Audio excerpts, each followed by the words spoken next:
voice of the best sports talk in Middle Tennessee. It's the George Plaster Show, featuring Tennessee Sports Hall of Famers Kelly Holcomb and young gun Billy Derrick. And now, here's your host, George Plaster.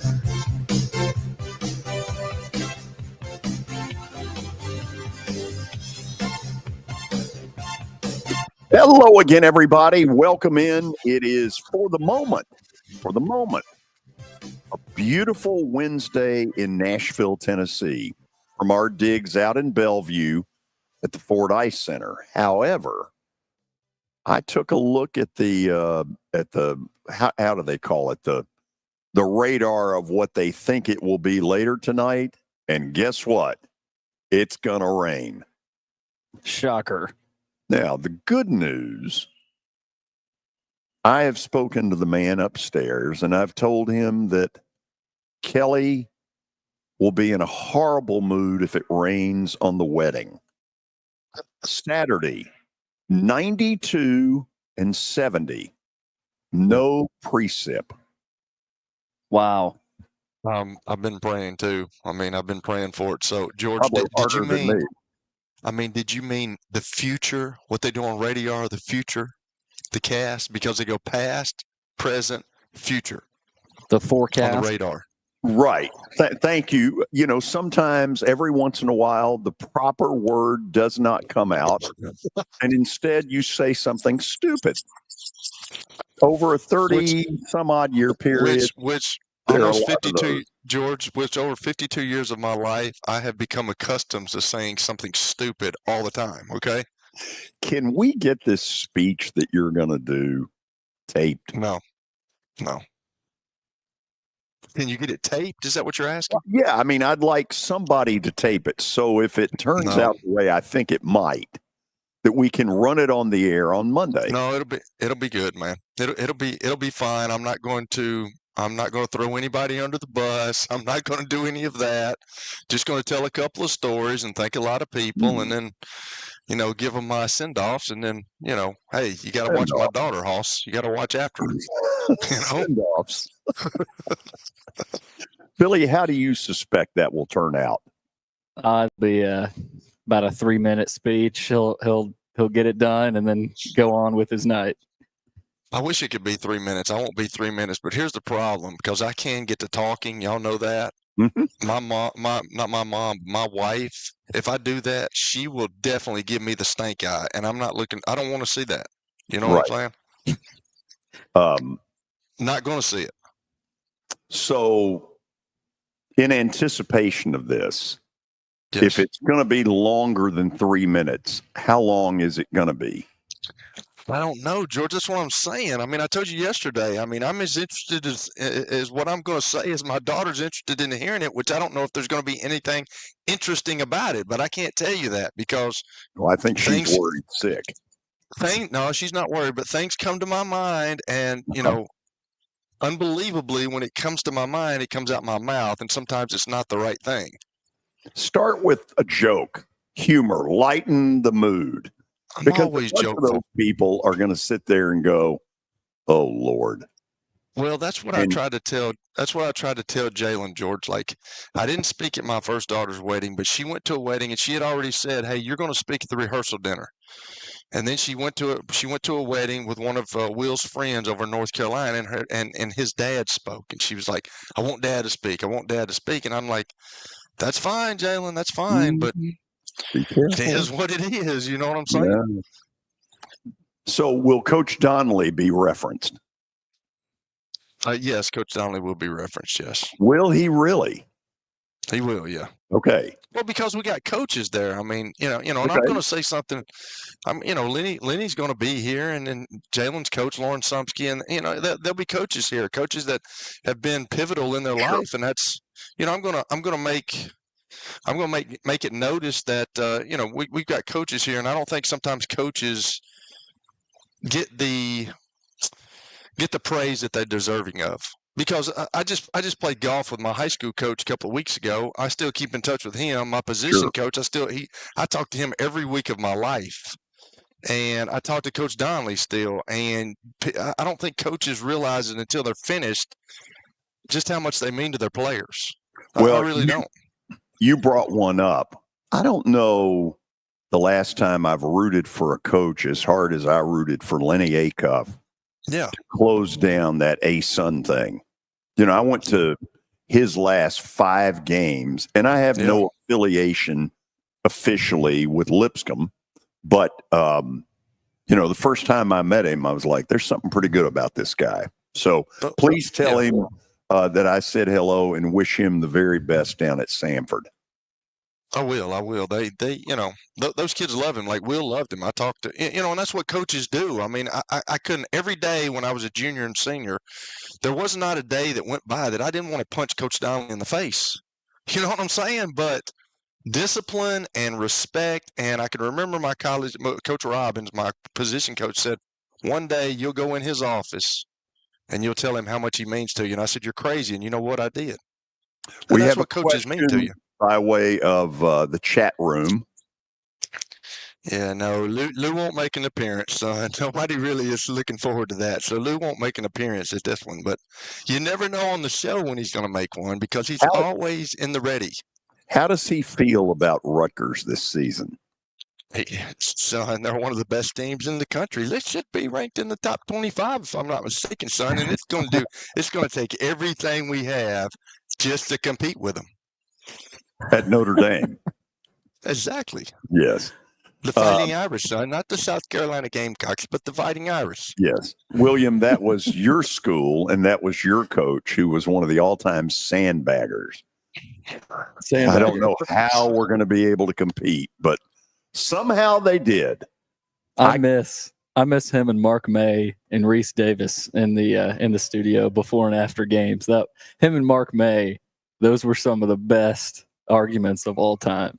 So yes, some of y'all know. Oh, Mark May was. Oh, yeah. He knew how to poke. You need to bring one of them up, Billy. I can't. I remember those now that you're talking about that. They used to get into it. To me, because Lou was always, you know, Notre Dame's going to win. He's always picking Notre Dame to win the upset, and May was always on him about that. So when Miami and Notre Dame play, some of y'all know this.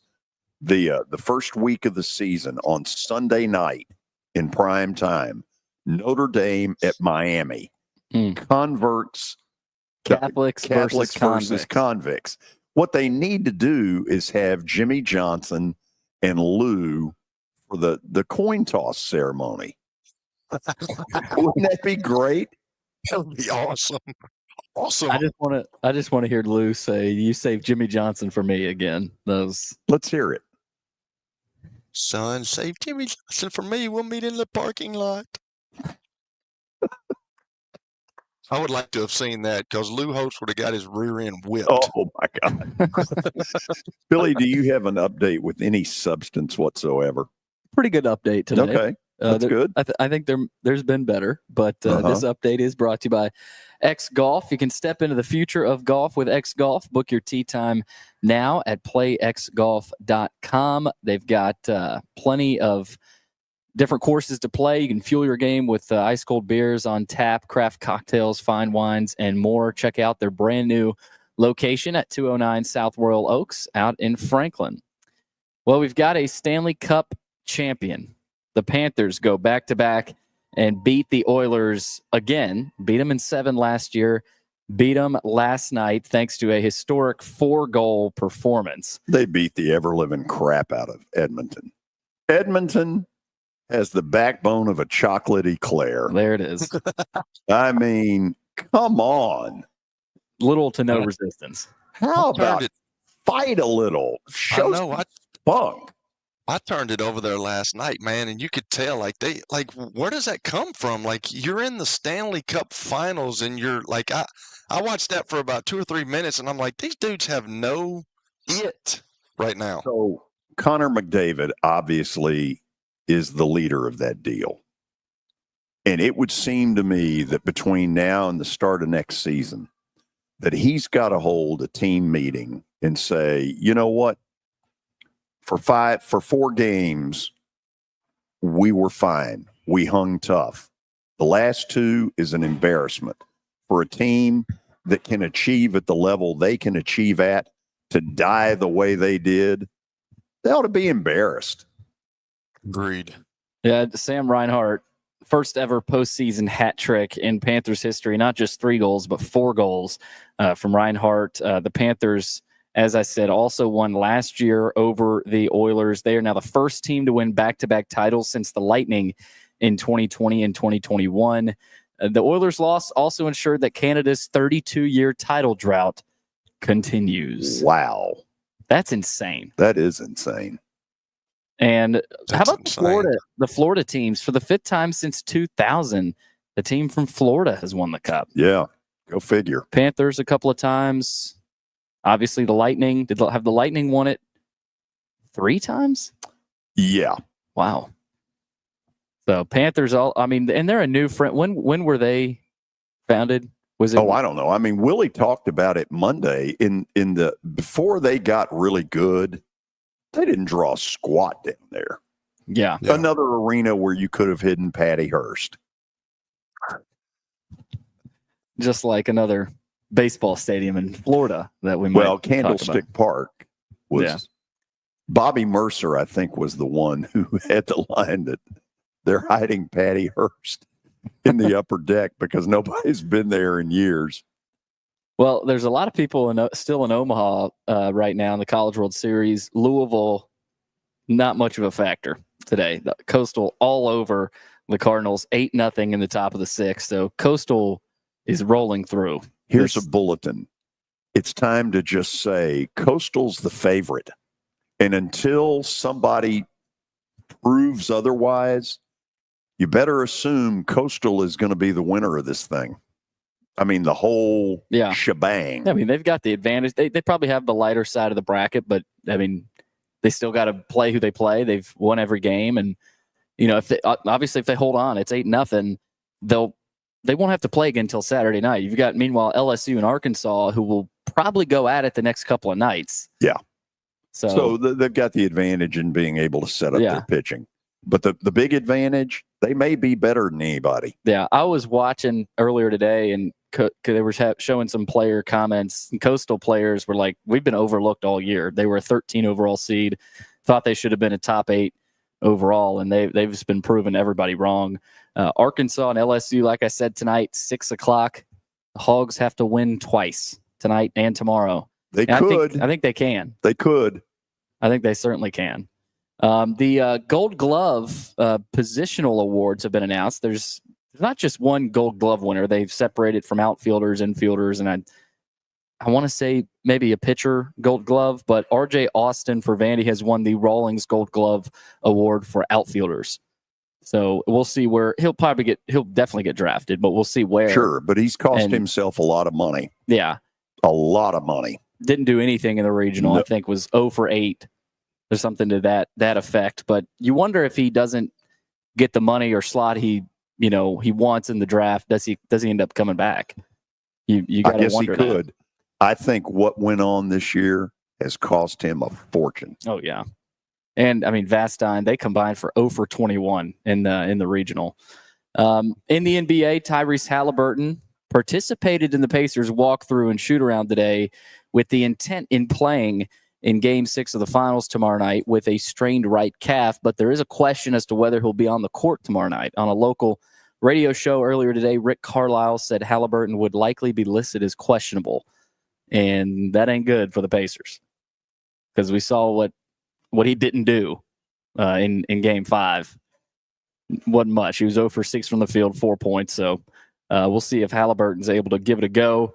Also, LeBron James in the news.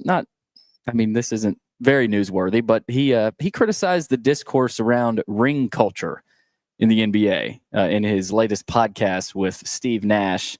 He said a ring is a team accomplishment, and he pushed back on the idea that a player's greatness is measured by how many championships he wins. He said trying to nitpick an individual because he was not able to win a team game or a team match or whatever the case may be. I don't know where it started, but it's a long conversation, especially when it comes to me individually. So he's talking about LeBron.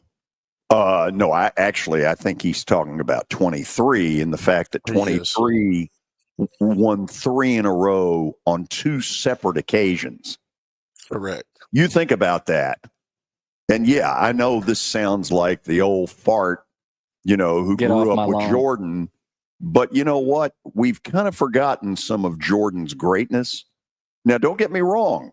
LeBron James' greatness is very obvious.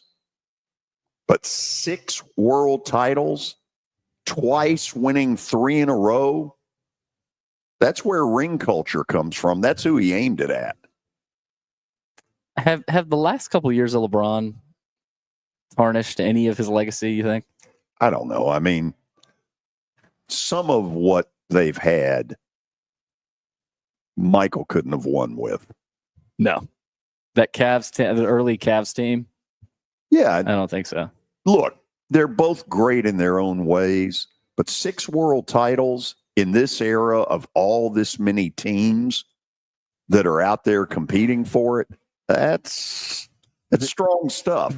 Did y'all see this? Did y'all see this thing here with MJ on there about all his accomplishments, and he did it 4 times? Did y'all see that? Let me read them to you, Billy. He was All NBA defense, first team, regular season MVP, All-Star selection, scoring champion, All NBA first team, NBA champions, final MVP in the same season, and he did it 4 times. All that 4 times. There's no debate. I got a phone too. I was reading that and I sent it to my son-in-law, and he was like, everybody's LeBron guys these days. And I said, there's no comparison, man. We in our era grew up with Magic, with Larry, and MJ. And MJ, you just saw his accomplishment, and he did it 4 times. All that in the same season, and he did it 4 times. Come on now. In the NFL, the Ravens have signed former Packers cornerback Jair Alexander. They announced the signing today, but did not disclose the terms. The 1-year deal has a base value of $4 million, and Alexander can make up to additional $2 million with the deal. But he reunites with former college teammate Lamar Jackson. They both played together at Louisville. But Alexander has not been healthy really the last couple years, so we'll see if the Ravens can pull anything out of his career. And finally, some baseball news pertaining potentially to the city of Nashville. Rays principal owner Stu Sternberg is in advanced talks to sell the franchise to a group led by a Florida-based residential developer, Patrick Zalupski, a home builder in Jacksonville. He's been identified as the potential lead buyer in a deal that values the team at about $1.7 billion. I am told that Sternberg attempted to get Bill Haslam to buy the Rays several years ago. Now, one of the things we're going to talk about tomorrow with Danny, baseball has made very clear that, look, there's not going to be any expansion until we have the Oakland mess and the Tampa mess taken care of. And potentially this story ends the Tampa mess, even though it doesn't.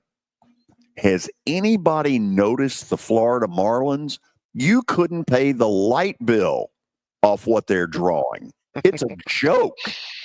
There was a game a week ago, and admittedly, it wasn't, it wasn't the Yankees and the Braves. Colorado was in town for a Wednesday matinee. Oh, and I swear to you, they did not have 600 people there.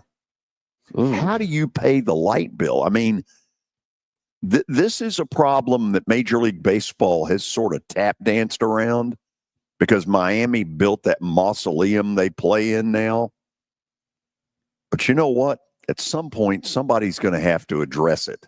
The Florida Marlins are a Major League Baseball problem. They don't draw squat. They haven't been particularly fun to watch either. No, they really haven't. Are we done? Good place. Yep. Good place to live, though.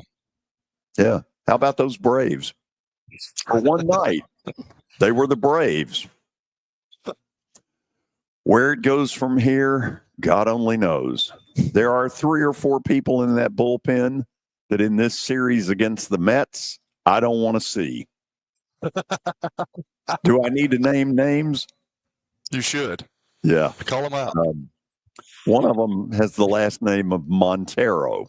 Yeah. There's several, though. He unfairly singling him out. Okay, after the break, the hardest working man in Nashville sports. That's Mike Organ from the Tennessean. He will join us. Got a variety of things to talk with him about. You'll want to hear it next on 94.9 The Fan. When I got my first car, my dad told me, keep the gas tank full and my number on speed dial. Now parents are telling their kids, save 615-242-9000 just in case.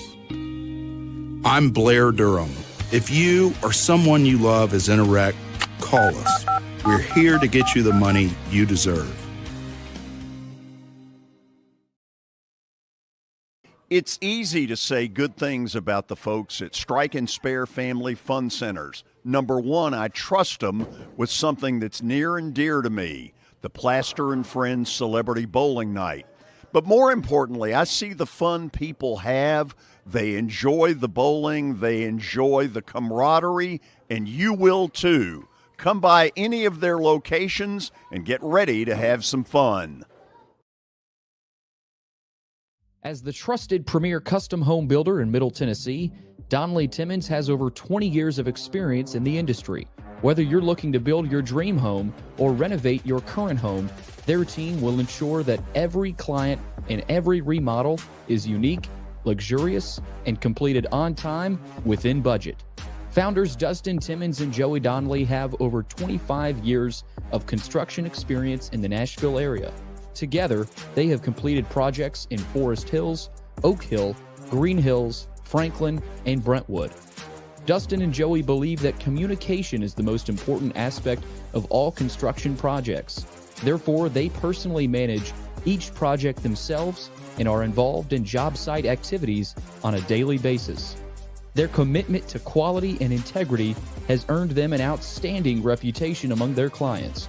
Contact them to set an appointment for a free consultation or to view some of their completed projects.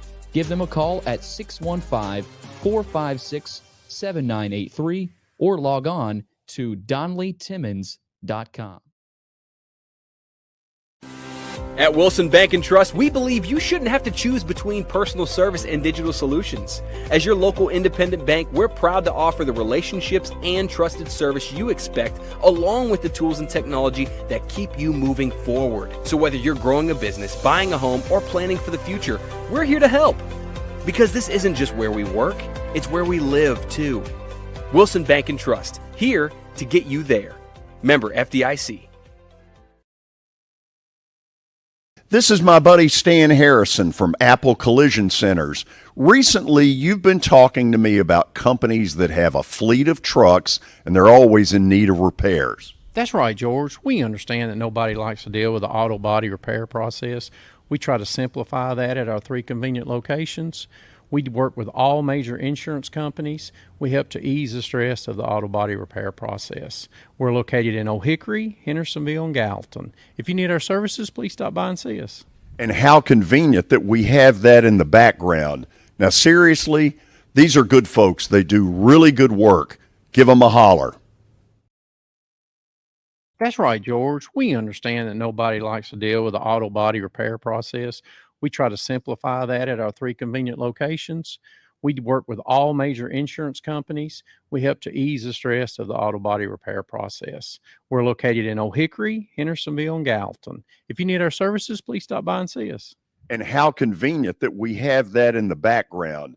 Now, seriously, these are good folks. They do really good work. Give them a holler. Tonight, your Nashville Sounds continue their 6-game series at First Horizon Park against Iowa. Pre-game at 6:20. Your sports live here on 94.9 The Fan and the Game Nashville app. It's the George Plaster Show. Your sports live here on 94.9 The Fan.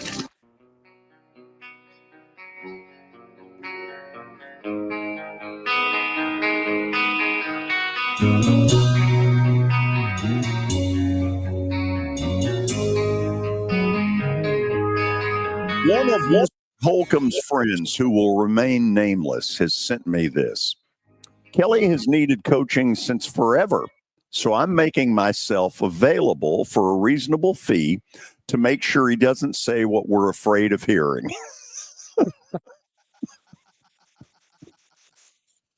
I'm not worried about that. I'm saying what I'm going to say. I know it. So is Mike Organ covering the wedding? I don't know. He was heavily involved in getting that story out there. So I hope my daughter, I don't know if she did. I don't, I tell people all the time, please don't invite me. So I have to tell you no, Let's bring Mike Organ to our microphones. Mike, how are you?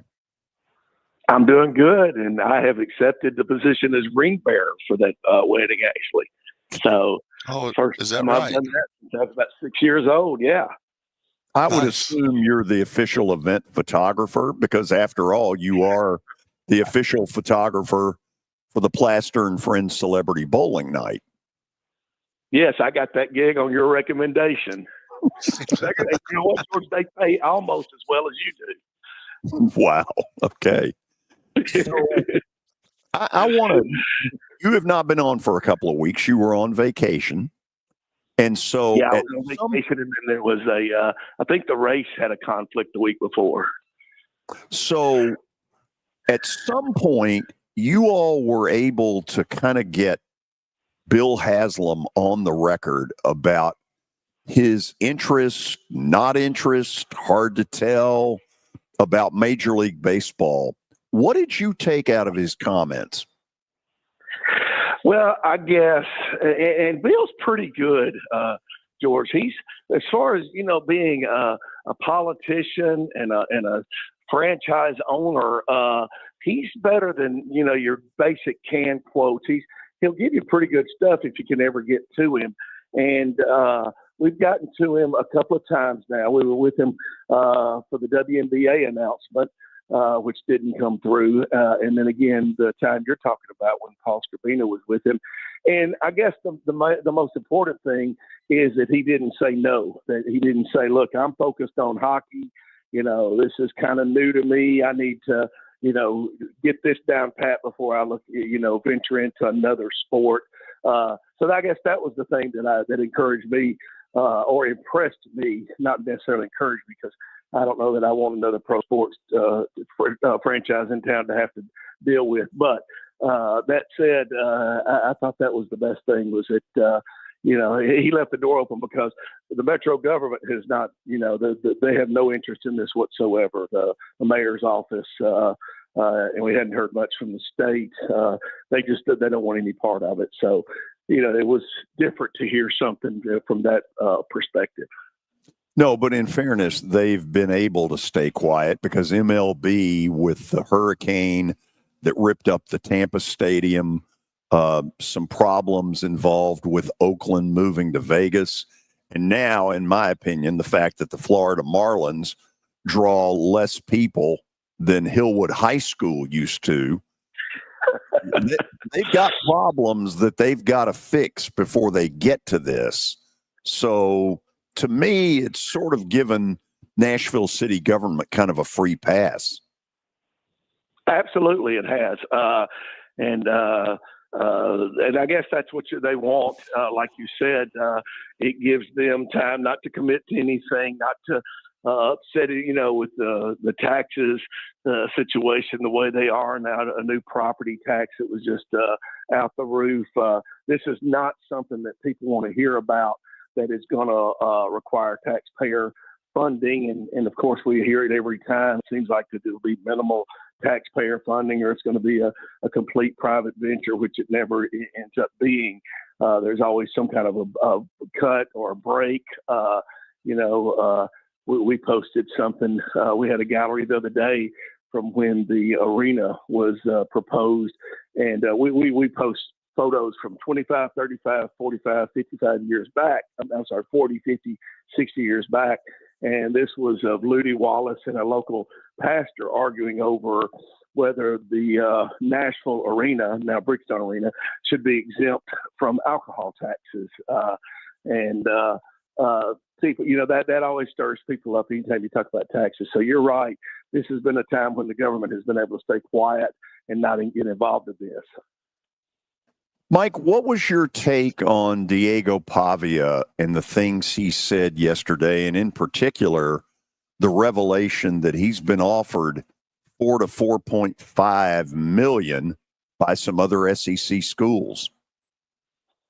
Well, I've learned not to ever be surprised by anything Diego says.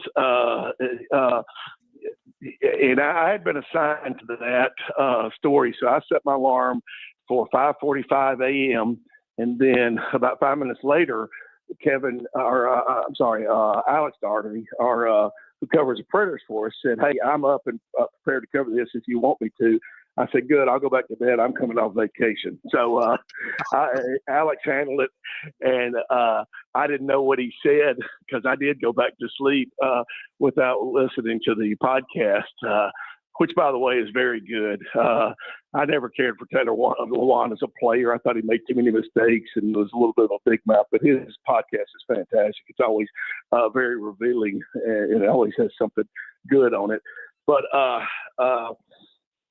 as far as what Pavia said, that's exactly what I thought he'd say along the lines of going to take over Tennessee, which, they had Tennessee taken over there until a couple of years ago. So that's not that big a deal, even though Tennessee's now back on sound footing. So that would be a big deal. I shouldn't say that. And to beat Alabama again this year, from everything I've seen, Alabama's going to be a top 5 team this year. I don't know that they were a top 5 team last year when Vanderbilt beat them that early point in the season. So that was kind of a stretch or an interesting thing to say. But you mentioned the big news was for him to say that he had a 4.5 NIL deal that was out there on the table that he turned down. I knew that he had come to Vanderbilt relatively cheap because he had another Division I quarterback that was ready to go, and that he had received an increase after the Alabama win, before the Alabama win, and then another increase after the Alabama win. So I knew he was up there in maybe the 800,000, 850 range, and I knew it was going to take over $1 million for Vanderbilt to get him to come back. I was thinking 1.1 or 1.25, something like that. But for him to say that he got a $4 million offer is just, that did blow me away. I have to say, Pavia was going to have to do a lot to shock me because I expected it. But that blew me away for him to say that, and that it was another SEC team. So now that's got everybody wondering, who was it? Could it have been Ole Miss? Could it have been Kentucky? Who needed a quarterback for 1 year? Who has that kind of money? That's a lot of money. And who had that kind of money to offer. So, it was worth watching, worth paying attention to for sure. I'm thinking it was maybe Auburn. That's what I'm thinking. Hugh Freeze don't want to play him anymore.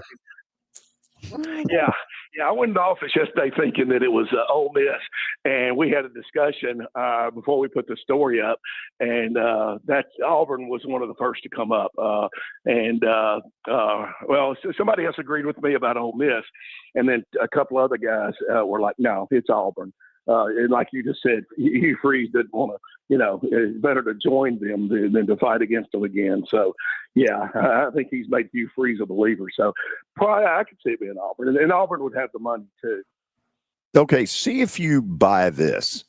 I believe that when we come out of SEC football media days in right about a month from now in Atlanta, that we will all have a pretty good idea that not only are all of the SEC schools NIL war chest in football over 10 million, but I think the number is closer to 17 to 20 million based on some things I've been told. What do you think on that? Yeah, first of all, let me say, thank goodness it's back in Atlanta. And I don't care that it's Atlanta. I just didn't want it back here. Okay. So with that said, George, yes, that's the range. 10 million probably for some other power fours, is probably the limit. But no, I think the SEC average, and I think that's what you're talking about, is probably 17, maybe 18, something like that. Now, the big question, and Kelly and I have talked about this on your program several times before, how long can they sustain this? How long can you get companies and wealthy individuals to continue to buy into this so that you can do a budget? Everybody knows how important a budget is, either in your personal life and especially in business. So how long can you count on this kind of money coming in? And that's the thing that we don't know because we're in such uncharted territory. But I think at this point, while things are still fresh with paying players and with individuals and companies wanting to get involved where they were never, quote unquote, involved before, even though we know they were. But with it being legal and above board now, I think there's a lot of money out there, and I think you're right. I think it's over 15 million. Kelly, your witness. Mike, so let's just kind of expand on that. We've been talking about it on the show, and you've been gone for a couple of weeks, but everybody had such high hopes with this judge out in California. I think it's Claudia Wilkin, and everybody just thought that she was going to clear everything up. We had Philip Hutchinson on. He felt like he felt like they got some clarity with it, but I don't know if you've looked at it, but she capped it at $20.5 million, which the school is responsible for. But I keep thinking to myself, they still got these collectives. And then George heard yesterday that like Texas is going to get, upwards of $40 million, which we don't know. We don't know if that's going to happen, but like there's still going to be all the same stuff that's going on, that's been going on since the SEC back in the day. I mean, there's still going to be cheating, and the collectives are where they're going to get even more money. So like, what do you think about that decision that she made, and did she give any clarity to it? I think she made it more convoluted, Kelly. We didn't even know about this until it came up recently that schools can now pay. We were like, we thought schools could already pay, and they were like, no, now it can just be the school that can pay. So, yeah, this was just something added on. This was another tentacle on this monster, and I guess she gave some clarity with at least putting out a figure, because up until then we didn't have a figure for anything. We didn't have a figure for how much they could make on an NIL deal, on collectives, how much they could put together, how much they could or could not pay each individual athlete, how much you could pay a football player compared to a women's softball player, So I guess at least we got that. But like you said, it doesn't do anything to curtail cheating and shortcuts and whatever else. So no, and I know I beat the drum all the time, but when you look at that Supreme Court ruling, it's going to be hard for any judge to overcome that and limit anything to, put too many limits on anything because of how broad and the broad stroke they used to paint this new picture with. Was just saying basically it's wide open in America. You can make as much money as you want to, as long as what you're doing is legal. And they made some things legal that weren't legal before. I talked to somebody this morning, Mike, and like we got to think about this. I don't think anybody's thought about this, but like how many more people are universities and schools going to have to hire just with all this NIL stuff and keeping track of it, the account, like how many more people, because that's going to be another expense that these schools are going to have. They got to fund, if you're a big school, you got to fund at least $20.5 million, but now you got to put more people on your staff. I mean, everybody's got a chief of staff now. When I was in college, I never heard of a chief of staff. That was the head coach.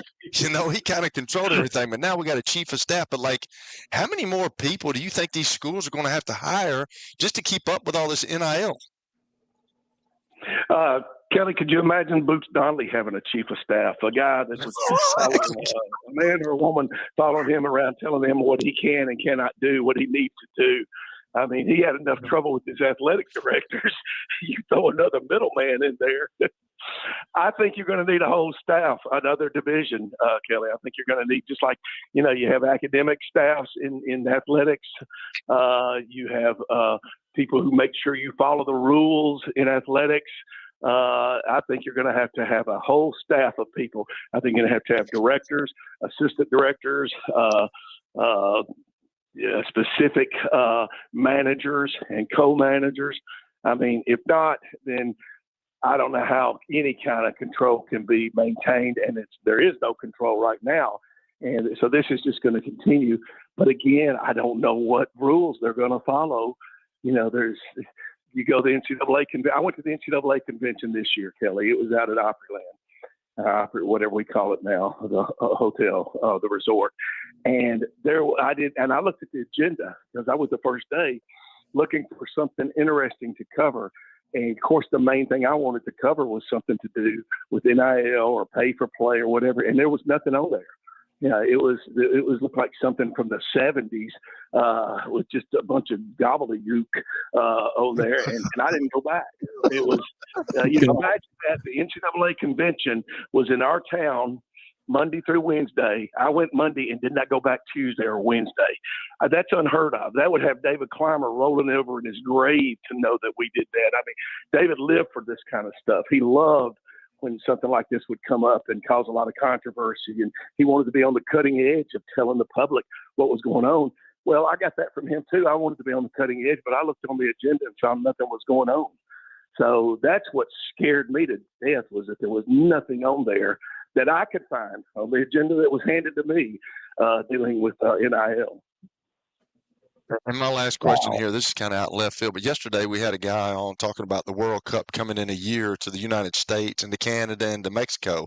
Most of the sites are going to be here, but and I don't even know if you know this, Mike, but I know that Nashville, with all the stuff that Nashville's doing and everybody coming here, and they do such a good job of sporting events and entertainment, why in the world did Nashville not be one of the sites for the World Cup? I have no idea. We've gotten everything we've wanted. I've gone from being skeptical about hearing things are coming here to being wide open to if I hear anything's coming here, the BMX World Championships, whatever, I never say, no, that's not going to happen. And I've gone from where I used to say that was about everything. No, that's not going to happen. But now I'm like, hey, if you tell me it's coming to Nashville, somebody's going to have to show me that it's not until I believe it. Well, I thought for sure we would be in the World Cup running. And it was the first time we had been turned down since the baseball, since we didn't get the SEC baseball championship. And that was a little bit easier to handle because Hoover is a mainstay, and it's a little bit different situation. But for us not to get soccer just stunned me. And we had been doing all the work to build up to that, where we had all the other soccer teams, so many other tournaments and events that I just thought we had really positioned ourselves in a good place, and was totally stunned by that. Mike, appreciate you hopping on. I want to go to the Titans. Cam Ward has a documentary series that is going to be premiering in September on Tubi. And we know all the hype that, Will Levis had coming in. He had his own commercial. What do you think about that with Cam Ward? And do you think, is there any fear of maybe some of the hype and expectations potentially getting to him, as we clearly saw with the Levis commercial, and obviously it didn't pan out for him last year? Billy, I don't know if I get Tubi. I don't know what all I get here. So I'm going to have to check to see if I get Tubi. And if I don't get it, I'm going to have to ask George to invite me over for the docuseries for the 6 nights of that, because I'm sure George. Hold on, Mike. I've got some info on it. It's named after one of the great American sayings, to be or not to be. Are you? I thought it was named after a cartoon character. What is Tubi? What is Tubi? I think Tubi is a streaming platform off of Amazon. I think that it is a streaming platform, and it's the cheapest. I think that I'm correct in that. Is that it's kind of like at the bottom end of the streaming platforms. Does that sound right? Yeah, I think you're right on that. Okay. I don't think To answer your question, as long as George lets me come over and watch it. I don't know. You know, I mean, do what? You don't want to go, Mike. You don't want to go over there. Come on.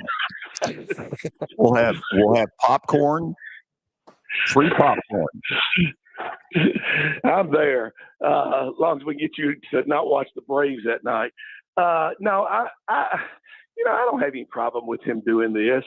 Here's my concern. I'm not optimistic about Cam. I like him as a person. I think he sounds like a really good guy. Billy, a 6'1" quarterback in the NFL to me has to be special. And I just don't know if he's that special. I think he would have been drafted 5th or 6th quarterback in a regular draft. This one had a dearth of quarterbacks, and that's how he was the number 1 pick. And if he's in a high-profile offense, a productive offense that's got a lot of stars around him, maybe he could function. He could keep that offense going. That's not this. This needs a good quarterback to come in and get things going. So I say all that to say I'm not sure how long Cam Ward's going to be around. So he needs to jump on any opportunity he has to make money and to make it fast. And if that's to do a documentary that makes him a few $100,000, then good for him. And so, hopefully somebody will watch it and be encouraged. Some high school kid that doesn't have any stars can see that what hard work will do for you, and figuring things out as you go, which is exactly what he's done. He's positioned himself to succeed. I just think that that road's over with. I think that he's positioned himself now into a point where I don't know that success is possible. So I say let him go for it and let him make as much money as he can while he can. Mike, good stuff as always. Good to have you back on. Thank you, and take all those pictures at the wedding. Can't wait. Can't wait to see Kelly in his tux, and looking forward to a big piece of cake. Nice. Thanks for coming on. All right, guys. Bye-bye. Mike Organ from the Tennessean. After the break, we will pick Kelly Holcomb's brain about quarterbacks and commercials. Since it got brought up, we'll carry it a little farther on 94.9 The Fan. When I got my first car, my dad told me, keep the gas tank full and my number on speed dial. Now parents are telling their kids, save 615-242-9000 just in case. I'm Blair Durham. If you or someone you love is in a wreck, call us. We're here to get you the money you deserve.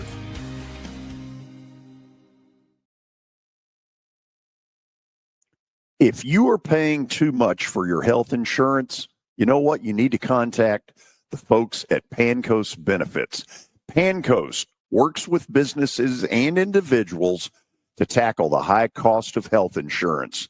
Whether you're a business owner, large or small, self-employed, between jobs, or over the age of 65 and in need of a Medicare plan, Pancoast can help. They make understanding your benefits less difficult and more personal. So check them out today, pancoastbenefits.com, or call them at 615-292-3400. Nashville Sounds Baseball is back in Hit City for the 2025 season. Create a summer of memories at the ballpark with weekly giveaways, fireworks shows, and more. Tickets are on sale now. Let's get this turned around. And we're all saying, no, they don't. Here. You thought you were on your way. Your sports live here. On ESPN 94.9. And the Game Nashville Sports Network. It's the George Plaster Show. Your sports live here on 94.9 The Fan.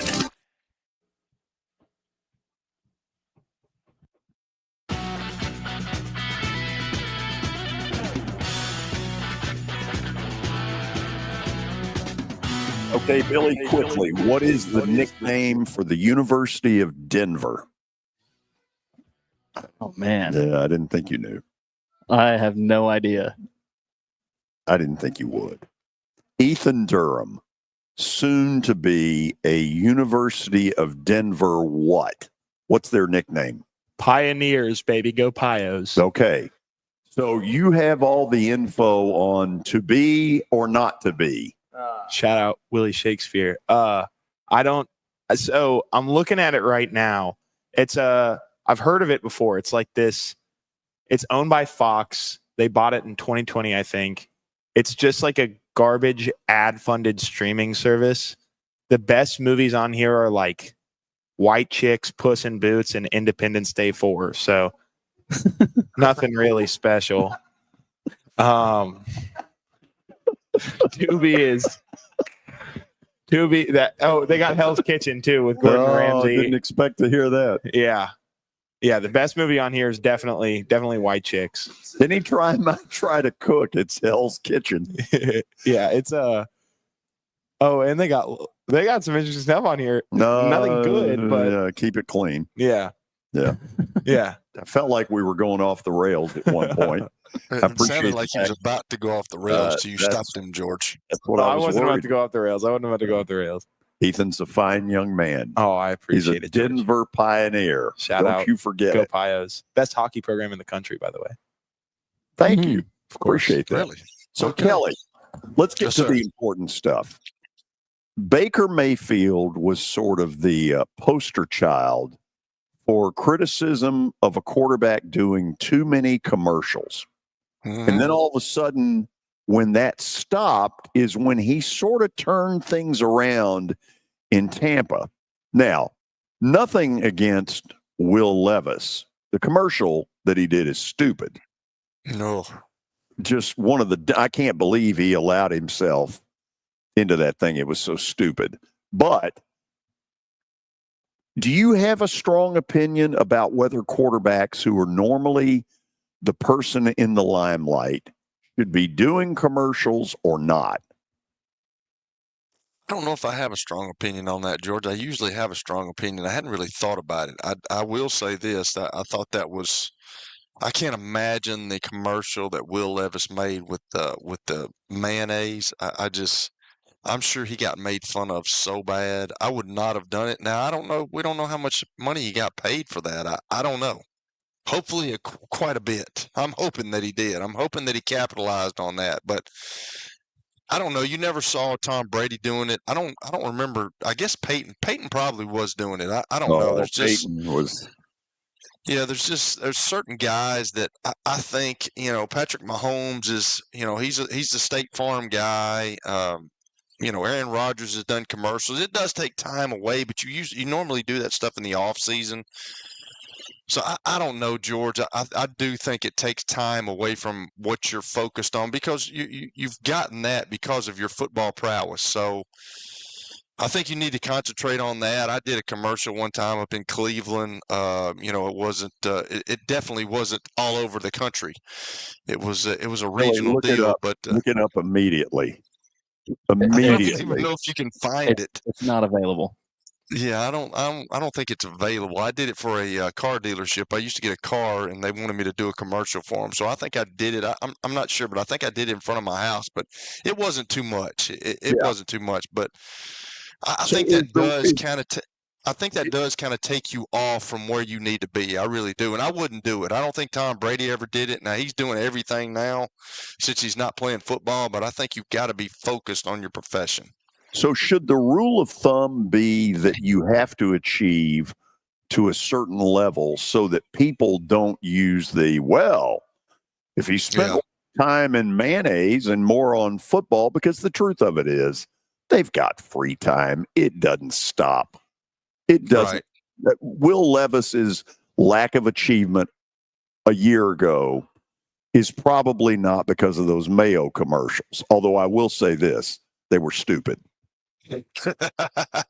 I certainly, if it was me and I had the opportunity to do that, I would I would much rather be a long way in my career instead of starting out kind of like Baker Mayfield. You brought him up. He was doing everything, and I don't know if it affected him or not, but it didn't look good, and he didn't play good. So if it was me, I would want 5 or 6 or 7 years where I'm starting and I've done some things and I played really good, and then, yeah, maybe I'll think about it. I don't know if I would have done it either, but I think, you need to get a little bit longer in your career, and you need to play better. Because that just gives people, when you play bad, it just gives people the excuse. Yeah, the excuse that, hey, you're not really concentrating on what you need to be concentrating on. You got paid all this money. We're paying your salary, and now you're doing commercials. So, do you think at some point a year ago, after that stupid mayonnaise thing came out, that at the line of scrimmage, as he's trying to 1099, that a defender said, listen, why don't you take that mayo and shove it up your... You think that ever came out? I know if I was playing defense, yes, it would have come out, and it would have been the first couple of plays. It would not have taken long. No, not at all, because I'm thinking about that before the game, and I'm going to have it before the game, and I'm going to say it in the first couple of plays. Okay. Billy. We have breaking news. Okay. The Buss family has entered an agreement to sell majority ownership of the Los Angeles Lakers to Mark Walter, the CEO of diversified holding company TWG Global.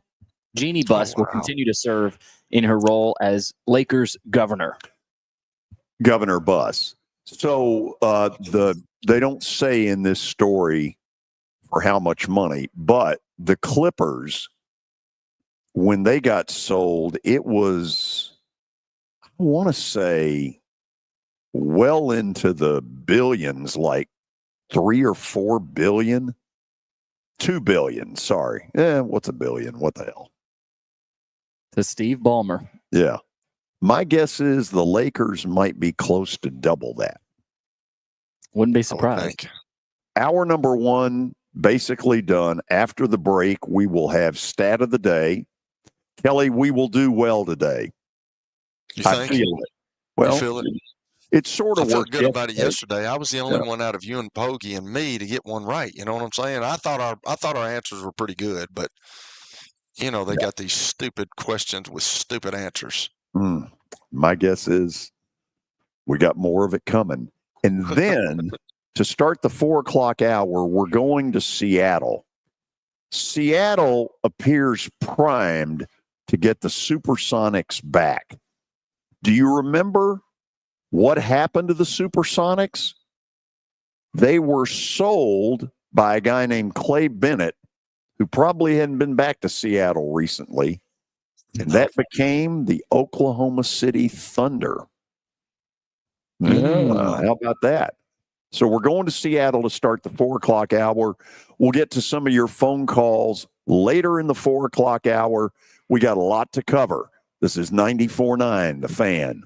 Can't watch the race? We got you. I can't believe it. NASCAR lives on the Game Nashville Sports Network. Whether it's 102.5 The Game, 94.9 The Fan, or Sports Talk 830, you can hear it all. Just check theGameNashville.com for the full schedule. NASCAR lives here. Your sports live here on the Game Nashville Sports Network. Listen on the air. So don't tell me to chill out. On the web at theGameNashville.com. This team has strategically put themselves back in the mix. Watch us on YouTube or download the Game Nashville app. You have to make those plays. Your sports live here on the Game Nashville Sports Network. Save big at the Electronic Express 4th of July sale with huge deals in every department. Get cooking this summer with this Traeger grill, just $4.99. Or watch your favorite movies on this LG 55-inch smart TV, only $279. At Electronic Express, the more you buy, the more you save. Shop now and save up to an additional $1,200 on all appliances. 24 months interest-free financing? We've got that too. Shop in store or at electronicexpress.com. Nelson's Greenbrier Distillery is your 4th of July pregame. Celebrate the release of Nelson Brothers White Wine Cask Bourbon with a Yacht Rock Block Party featuring frozen old fashions, food, games, and live music. Bring the family for glitter tattoos, caricatures, and the Honky Tonk Badonka Dunk Tank. Tours and tastings from 11 to noon. Tickets just $10 at greenbrierdistillery.com. Join us 11 to 4 at 1414 Quinton Street in Marathon Village. Please enjoy responsibly. Nelson Brothers White Wine Cask, a blend of straight bourbon whiskeys finished in white wine casks, 52.65% alcohol by volume, Nashville, Tennessee. Make your Yellowstone area vacation unforgettable at the Buffalo Bills Center of the West in Cody, Wyoming. 5 family-friendly museums packed with wildlife, art, culture, and authentic Western experiences. Plan your adventure now at centerofthewest.org. Your sports live here. WBUZ HD3 Laverne. All around the world on the Game Nashville app. We are the Game Nashville Sports Network. ESPN 94.9. The Fan. A Cromwell media station. It's the George Plaster Show. Your sports live here on 94.9 The Fan.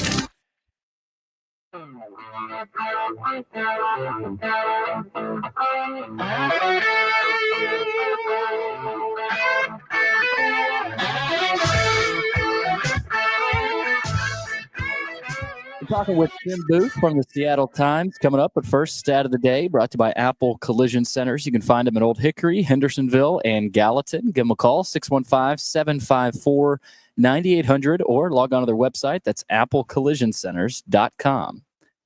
All right, we're going baseball today. The Yankees have gone 29 innings without scoring a run.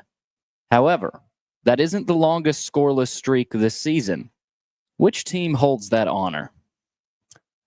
Okay, so Kelly, the easy one to throw out there would be the Colorado Rockies, but given in their home park where the ball just flies, that doesn't seem like it. I think it's the Pittsburgh Pirates. That's a good. Yes, I wouldn't have a clue. I was going to say the White Sox or somebody like that, but that's a good guess. I'm going to go with you, George. Show me the Pittsburgh Pirates. It's the Reds. God, really? Yep. 35 scoreless innings with that lineup. That's crazy. Eric's gonna be upset about that one. He already knows, I'm sure. 35 scoreless. That's crazy. He's probably yelling the answer to us. So, I'm sure. Okay, we're now officially into the 4 o'clock hour from our digs at the Fordyce Center in Bellevue. The story in Seattle is one that I have always been really interested in. The year before the Sonics got thrown out the door to OKC, we were trying to save the Preds from going to Hamilton, Ontario. And the truth of the matter is, number one, Seattle never deserved to lose that team. And secondly, the difference in Seattle's efforts and ours, we got lucky. Pure and simple, that's about it. We got lucky. So I can't wait to hear from Tim Booth with the Seattle Times, who joins us. Tim, how you doing? We can't hear Tim. Uh-oh. Okay, we'll get that taken care of. Clearly, he's a Pearl Jam fan, as we can see in the back. That. I like it. I like it. Yeah. Okay, not happening? Not hearing Tim. No. This is great radio, isn't it? He's talking, but we're not hearing. Should we maybe, I don't know, somehow get a phone number if that can't work? I'll try to talk to Tim behind the scenes. Okay, Tim, hang with us for just a minute, and we'll get this figured out. So, Kelly, the Supersonics, when I think of them, Jack Sikma. Okay. That's the first name I think of in the 80s. Those green and white uniforms that they had. Oh, they were awesome. Now, kudos to Oklahoma City because they've been a great franchise Shame on the NBA that all these years later, they have not gotten back to Seattle. It's just simply wrong. Yeah, and I know I'm sure the people still want that part of history back. So we're in a little bit of a four-corner stall. You saw Tim, but the interview would probably go better if we could hear him.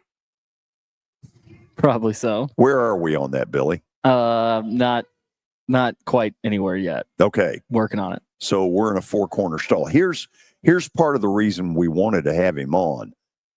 Adam Silver, the NBA commissioner, came out at some point in the playoffs and sort of hinted around that NBA expansion is right around the corner.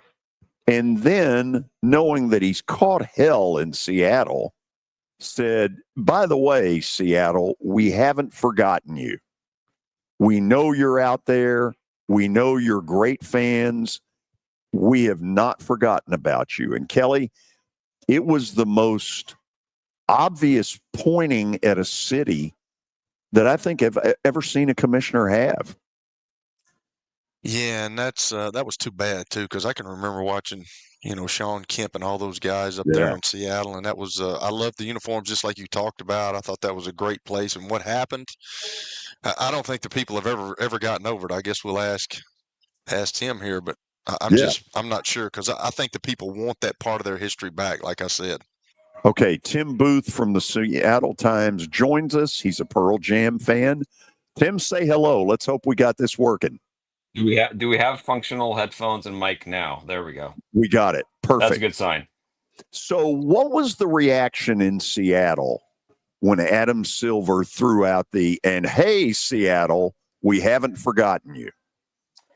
There's a lot of skepticism here because people have been down this road before. There was the talk of, there's a lot of bitter feelings still left over from what happened in 2008.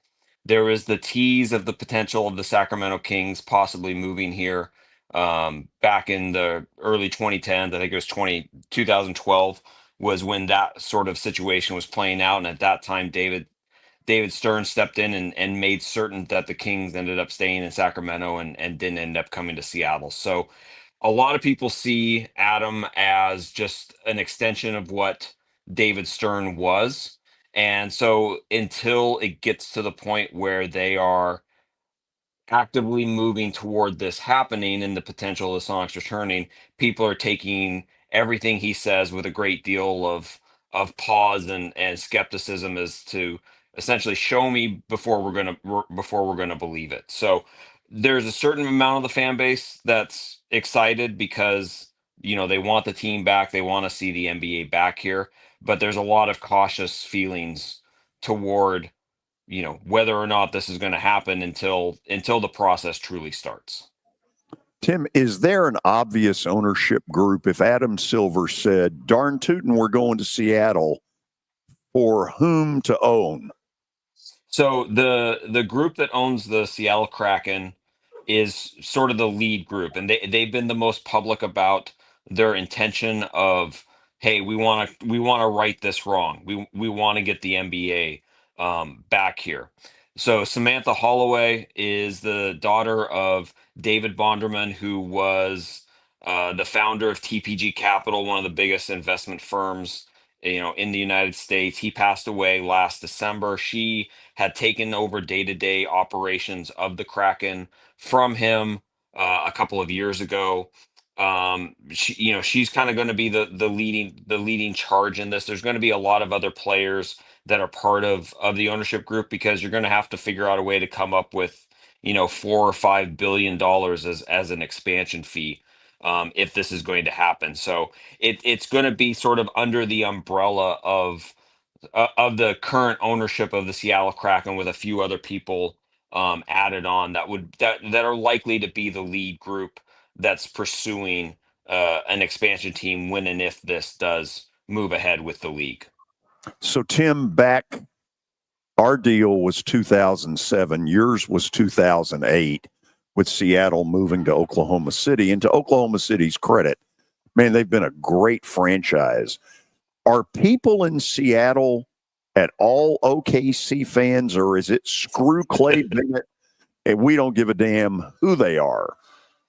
Well, there's some places that will be holding Thunder hate watch parties tonight before Game 6 of the finals. I mean, there's a lot of bitterness. You do not if anyone here is an OKC fan, they are someone who didn't grow up either here or understanding the history of how OKC came to be and what they were in Seattle, and have a full kind of grasp on how everything played out to which the franchise ended up in Oklahoma City.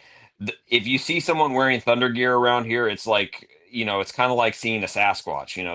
The theory is that we have Sasquatches all over the place up here, but the truth is we really don't. It's kind of that one in a million sort of thing. So yes, there is.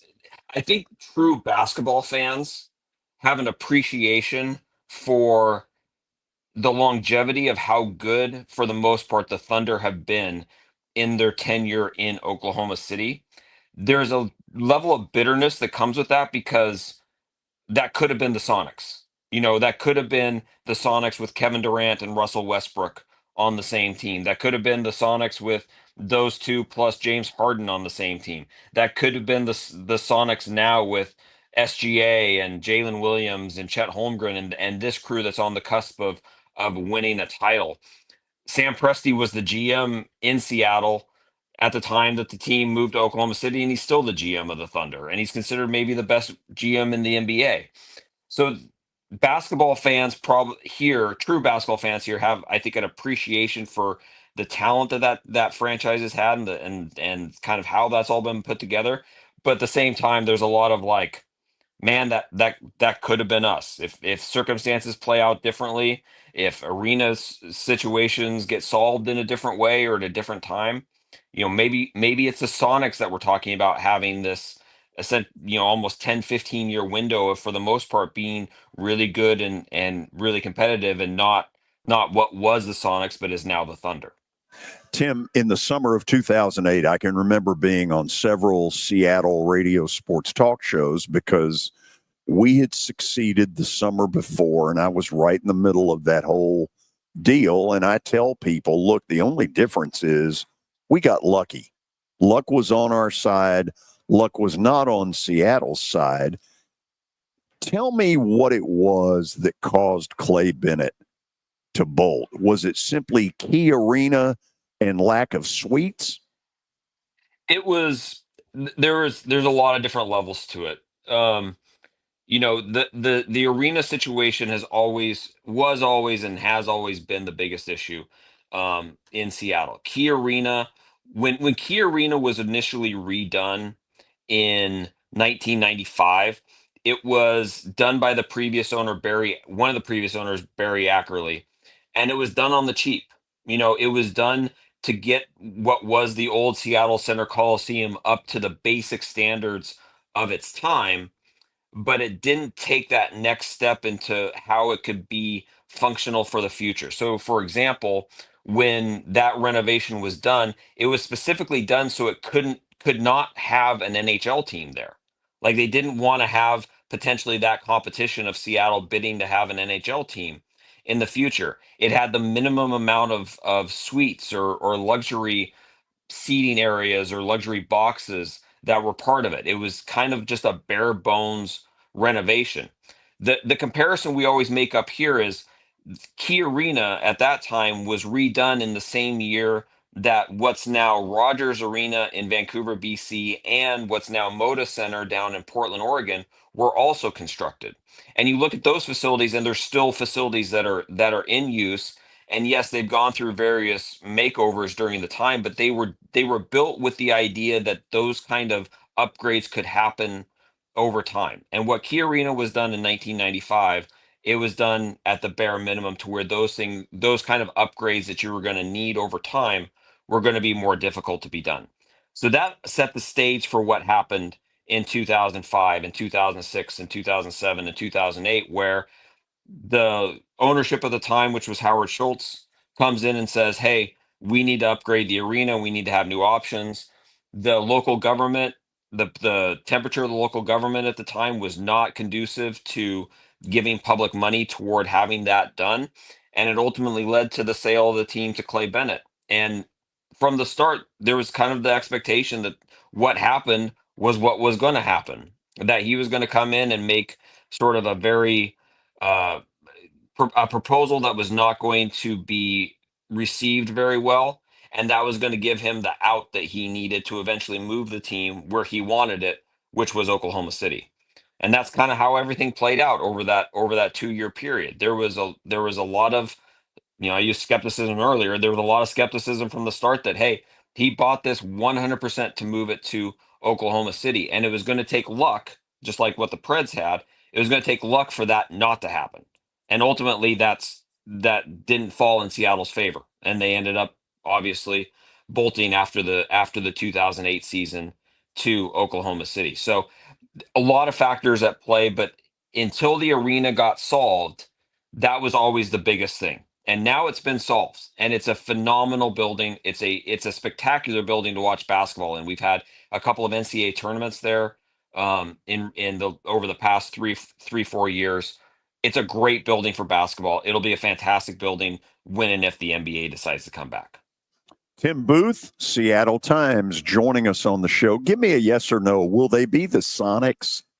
Yes, they will 100% be the Sonics. There's some stipulations in place that allow them to reclaim the history from Oklahoma City, and yes, they will. I don't think there's a single potential owner who could come in here and name them something different and not have like a massive fan revolt, upheaval, get run out of town kind of thing. They will 100% be the Sonics. Kelly, I guess I stole a question, but say hello to Tim. You stole all of this. Is amazing. Like, this never happens, Tim, but every question that George asked you, you answered, and that was what I had written down on my piece of paper. So I was going to ask you about Key Arena, and you just kind of took it. But do you think the NBA will have provisions? You said that I guess it's a new arena and they've remodeled it, and you said it's beautiful. But do you think that if they do bring the Seattle Supersonics back, that the NBA will say, hey, we want a new arena? Is that possible, or would they just go back into that old one? I don't think it's possible.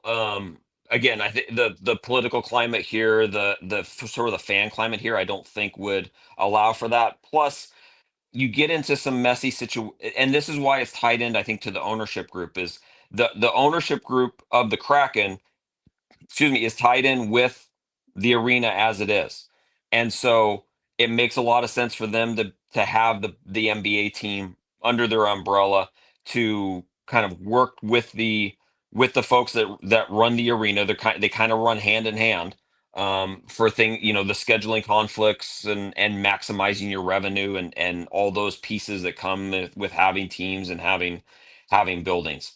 I think it would take an owner probably coming in from outside of the area, blowing away the NBA with a proposal to have a team come here and coming up with an arena plan, probably not in the city of Seattle, but probably in one of the suburbs, for a privatized building that is some, amazing space age kind of facility. But the big thing with that is it delays the arrival of your team, because nothing happens in the Pacific Northwest in Seattle very quickly when it comes to building. And so if you want to have a team start by 2028, they're going to need to play at Climate Pledge Arena. There's not going to be the ability to get a building constructed and ready for an NBA team in that short of a time frame. If you want to have the team back sooner than later, it's going to need to be at Climate Pledge, and it's probably going to need to be under the umbrella of the current Kraken ownership group. So you've kind of already answered this question as well, but I'm going to frame it a different way. But just talk about the people of Seattle. You said there's a little bit of bitterness, but is it split 50-50, or have some people given up on that, or do they want the Seattle Supersonics back? So when I write stories about the Sonics and the potential return, you know how they say never look at the comments. So I go and look at the comments sometimes, and all the comments say, screw the NBA, we don't want it back, they torched us back, 15, 17 years ago. Like we're done with the NBA. But you go around Seattle and all you see is Sonic's gear all over the place.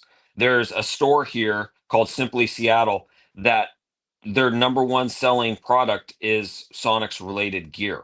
Um, fans who understand the history desperately want this team back. They want to be able to call the NBA their own. There's an entire generation. My kid was born in my oldest son was born in 2006. Like he's grown up with essentially without the NBA in this market and understanding what the Sonics were, who the Sonics were. And Seattle's such it's like this very under the radar kind of basketball town, but you've had incredible players come out of here like Jamal Crawford or currently Paulo Banchero or Tari Eason or those are just a couple off the top of my head, but like the the the the climate of basketball here is so ingrained in the culture because it rains all the time. And what else are you going to do besides go inside and play basketball as sort of your avenue to go do something in the cold and the winter months? Um, it will be so incredibly successful when it comes back. As much skepticism and comments that I get sent to me of like, oh, we don't want it back, it will blow the top off in terms of the success of this team here, and the success of the franchise when and if it comes back. Um, Basketball is big here, and it will. I don't have any doubts of the success of it, even if the kind of the vocal minority right now says, "Hey, screw the NBA, we don't want it back." There's a lot of people who desperately want this thing back. Tim, this was awesome. And I had a feeling it would be. Thank you for taking the time to come on here. It would really put a smile on my face if y'all get this back, because if ever a city deserves it, it's y'all. That's a sense I get from talking to people, around the country over the last year as this kind of has picked up steam. Is there's a great sentiment out there that uh people who just like to see what they view as wrongs righted want to see the NBA back in Seattle. They want to see the Supersonics um, again, and I do truly think it would be a massive success, and next month will be very interesting. I think we're going to start to see the ball finally rolling next month coming out of these NBA meetings, and maybe by the end of the year we're talking about some serious traction of not only if it's going to happen but when it's going to happen. And when it does, we want to talk to you again. Thanks for taking the time. Thanks, guys. Appreciate it. Tim Booth from the Seattle Times joining us here on the show. So you heard me say we got lucky and they didn't. Yeah. Well, so let me be really specific about what I'm talking about. At the point that we found out we were in trouble was Memorial Day weekend of 2007. And on that, on the Friday before Memorial Day, I went on the air and asked people to fill out through the Chamber of Commerce a questionnaire that would take about 5 minutes. We had about 6,000 people willing to do that. I was floored by that. That's when I first said, there's something here. By the time we got to July 19th, the day of the rally, yeah, we were probably a well-oiled machine. We had two great civic leaders kind of running it. Butch Spearden, absolute rock star, Convention and Visitors Bureau. Ralph Schulz, who had just taken over running the Chamber of Commerce. Ralph committed $100,000 of the Chamber's money to this project and yet had only been in that job less than 6 months. Really a gutsy move on his end. Seriously. My role in it was the sports talk host who could get the word out to everybody. Here's where we got lucky, Kelly, and And this is where Seattle probably didn't get lucky. So the guy that Craig Leopold was trying to sell the team to was Jim Balsillie. Balsillie was the creator of BlackBerry. And based on a thing that TNT did a couple of years ago, a real tool bag. Not a great human being.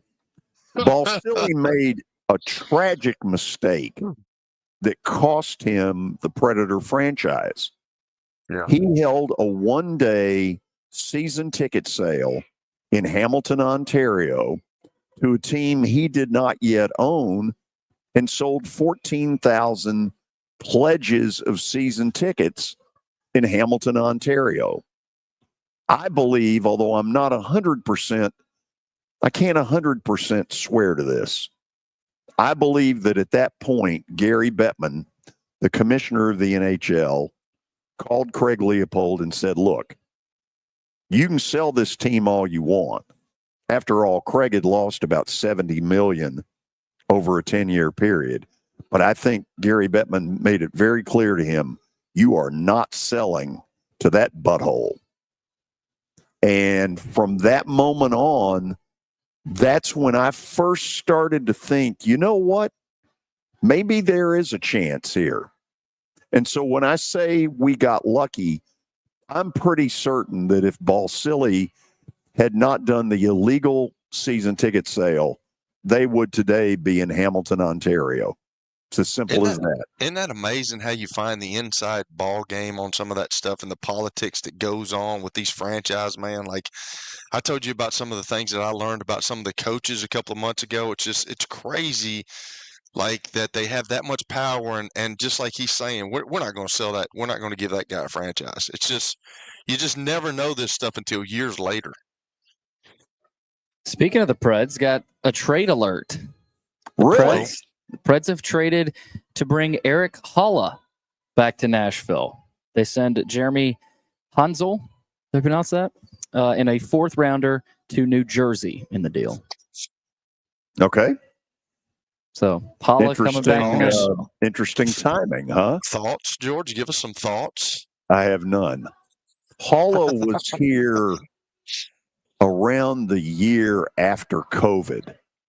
And I would describe him as serviceable. Do I think he's the beginning of a Stanley Cup march? Not particularly. By the way, where did the... I thought you were going to tell me they traded Marchessault. Not yet. What were you... Where did the sentiment... I don't know if I saw this on Twitter or what, but the fact that Preds are probably going to get worse before they get better. Was there a quote from Trotz or somebody? I don't know. Or did I just... Am I making that up? I've seen it. Okay.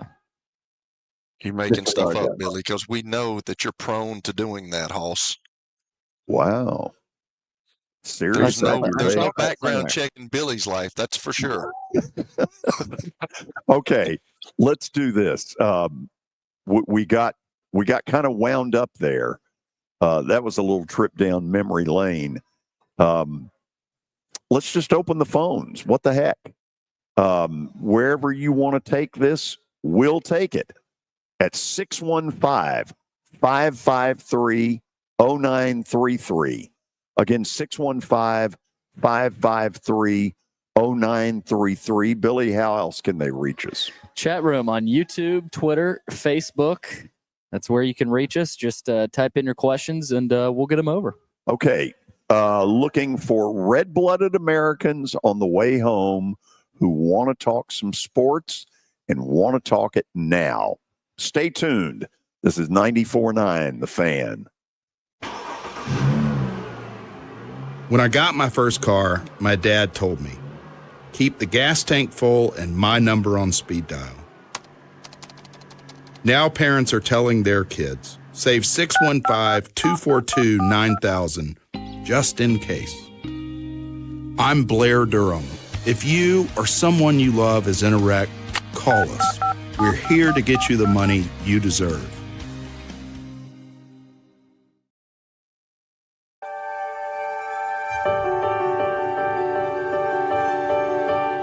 Are you ready to begin? Trevecca Nazarene University. From calling to becoming.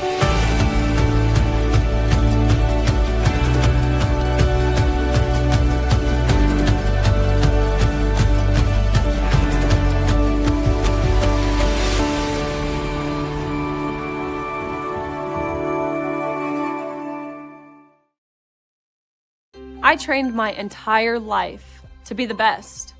I was one of the fastest women in the entire country. But woke politics made me swim against a man, sharing the pool and the locker room. That's not just dangerous, it's degrading. Thank God for Marsha Blackburn. No one fights harder to protect us. Marsha Blackburn will always stand for strong women, because she's one of us. I'm Marsha Blackburn, and I approve this message. Venture Express has been helping people in this area for more than 40 years. They're headquartered in Murfreesboro with over 30 years of dedicated fleets involving production, manufacturing, and corrugated experiences. They're an asset-based company with over 700 tractors, 4,000 trailers, and 800 drivers. If you need their help, dial them up 615-793-9500 or log on to ventureexpress.com. Nashville Sounds Baseball is back in Hit City for the 2025 season. Create a summer of memories at the ballpark with weekly giveaways, fireworks shows, and more. Tickets are on sale now. In the entire country. But woke politics made me swim against a man, sharing the pool and the locker room. That's not just dangerous, it's degrading. Thank God for Marsha Blackburn. No one fights harder to protect us. Marsha Blackburn will always stand for strong women, because she's one of us. I'm Marsha Blackburn, and I approve this message. Can't watch the race? We got you. I can't believe it! NASCAR lives on the Game Nashville Sports Network. Whether it's 102.5 The Game, 94.9 The Fan, or Sports Talk 830, you can hear it all. Just check theGameNashville.com for the full schedule. NASCAR lives here. Your sports live here on the Game Nashville Sports Network.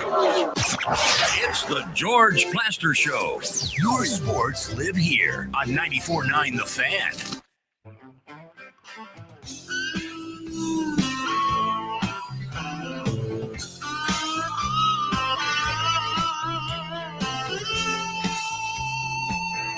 Hey, we are back on what for the moment is a beautiful Wednesday afternoon. They're not predicting the rain until I think I saw around 10 o'clock tonight. When was the last time it didn't rain in a day? The Nixon administration. It's about to start. It's about to stop. I promise. And we won't see it for 3 months. You might be right about that. Okay. Looks like we got a bunch of phone calls to get to. Let's start with Clay in Nashville. Clay, welcome in. Guys, how we doing today? We're good. Hope you are. Good. Special little hello here to Mr. Kelly Holcomb. Kelly, I haven't called in a while. So I know. I was about to ask you, man. You been on sabbatical, dude? What's up? Well, I just hope you're, laying off Billy, Well, that's not ever going to happen. If you call or not, that's not going to happen. Don't be picking on my boy Billy Derrick now. He's soft as cotton, dude. Still is. Y'all just mentioned talking about the weather, and this isn't what I called about. I'll get to that. But I'm told that this is the wettest spring that Nashville has had since 1979. And, George, I guess you were maybe a sophomore at Vanderbilt in 1979? Yes, in fact, at that very moment, I would have been attending summer school. Thank you. So that's pretty amazing. I was, 18 years old in 79, and it's just been crazy. So much rain. But anyway, wanted to touch on two different sports at Vanderbilt. First in baseball,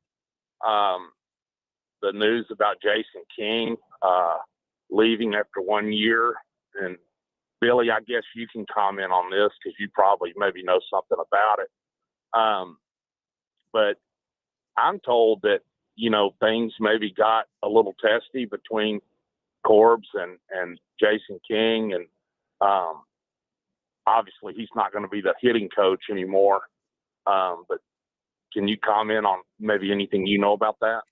I've just heard that there was disagreements, that there wasn't really a connectivity between the players and him. And, I've told people during the regional, I'd look over into the dugout. Never did I see a team meeting. Never, there wasn't a ton of energy. There wasn't a ton of anything, from on King's end or for that matter, Corbin. And it just it felt lifeless, the entire regional. So I don't know many particulars, but there was not a great chemistry, especially late in the season and particularly in the postseason.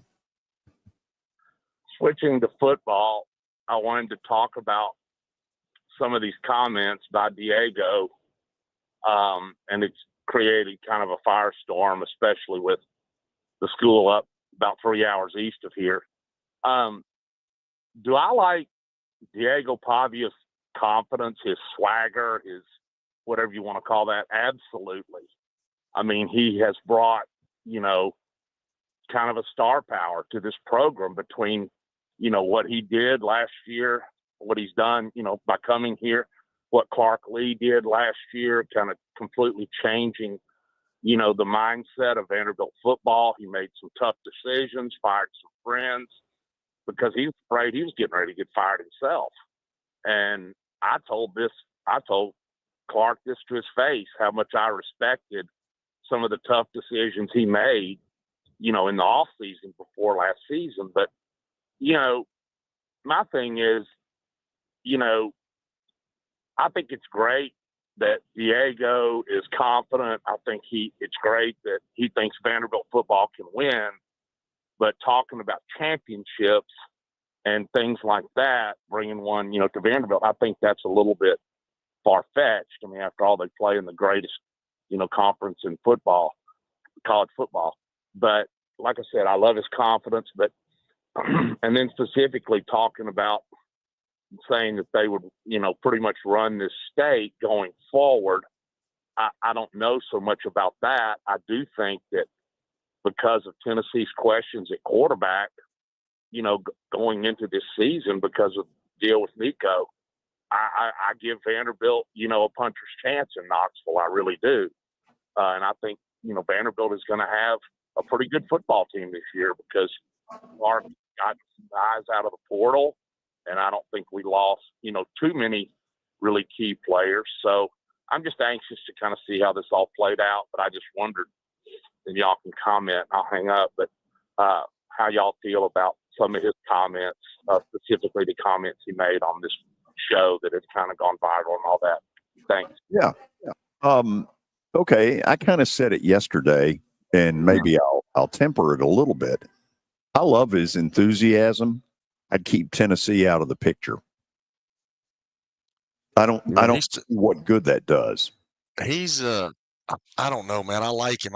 I've liked him. You talked about him years ago, George, but like he's starting to write checks with his mouth that he can't cash, man. I don't I love his enthusiasm too, but like it's better just to keep your mouth shut and go play football. And I know that that's not the way that things are now. Tony said he loved it. I can't say I wasn't that guy, so I'm not never in that realm. I just always try to keep my mouth shut. Now I said crap on the field, but not like that. Let's look honestly at this though. Can Vanderbilt beat Tennessee this year? I don't know. I mean, on first blush, the answer is probably not, especially given the fact that it's in Knoxville. But if you'd asked me a year ago, can Vandy beat Alabama? I'd have said not no, but hell no. See, I think Tennessee's gettable for Vandy this year. Tony admitted that he thinks Tennessee's an 8-win football team this year. And for Vanderbilt, you would expect them to at least get back to a bowl, right? So you're not hearing me say that. Yeah, I'm not saying that either, man, because everybody's going to be ready for Diego Pavia this year. I'm not saying that they weren't last year, but it was one of those deals where you got to show me. And now he's shown, and nobody will overlook Vanderbilt, I promise. I'm just saying I don't think it's out of the realm for the comment he said that they'll own the state, that it probably is a little far, but I do think I think Tennessee is very gettable for Vandy this year. Let's wait and see. Okay. Kevin in Smyrna, you're next on 94.9 The Fan. How's it going? Good. How are you? I'm good. I'm just listening to what you guys are just talking about. I think first things first, I think that Vanderbilt definitely has a chance to beat Tennessee. Whether or not they do, that's a different story, but I definitely think they have the weapons to have a chance to go into Knoxville and beat them in Neyland. But what I came on to talk to you guys about was the Rafael Devers trade. It came out earlier today that in a press conference last night, I believe, he told the media that he will do whatever the Giants need him to do or want him to do to put wins on the scoreboard. And now, do you think he really means that, or do you think that is more of him flipping the bird at Boston? Well, there's definitely a bird being flipped, but now that he said it, he would look like a two-faced fill in the blank if all of a sudden he tells the Giants, I'm not going to play first base. I mean, now that he said it, he can't go back on it. But yes, it was designed. It was designed to flip a bird. Yeah, I think so too. I was pretty surprised when I found that out, because earlier this year, when the season started off, he had some choice words to say about Bregman coming in and taking his spot. Well, I think he got lied to. I think he got lied to by Alex Cora, who told him, you know, if we get Bregman, because Bregman didn't ultimately sign with the Red Sox until very late in free agency. It's gotten out that Cora told Devers, you will play third, he will play second. Well, it didn't turn out that way.